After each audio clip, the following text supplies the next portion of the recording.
If you work in Figma and you need to resize a frame with all of its content scaling together, this is a super quick trick that can save you a lot of time. Instead of manually resizing the frame and then fixing every text box, icon, and image afterward, you can use Figma's scale tool to scale everything proportionally in just a few seconds. If this tutorial helps, please hit the like button and subscribe for more quick Figma tips and software tutorials. Alright, let's jump in. First, select the frame you want to resize. Make sure the frame itself is active because this method works on the whole frame and everything inside it. Next, press K on your keyboard to switch to the Scale tool. If you prefer using the menu, you can also click the Move tool dropdown and choose Scale from the list.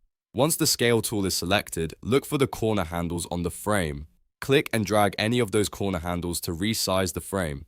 As you do this, Figma will scale the entire contents of the frame proportionally, including text, sizes, shapes, images, and other elements inside the frame. This is really useful when you want to quickly adapt a design to a different size without breaking the layout manually. Just remember that this is scaling, not simple resizing, so everything inside will grow or shrink together.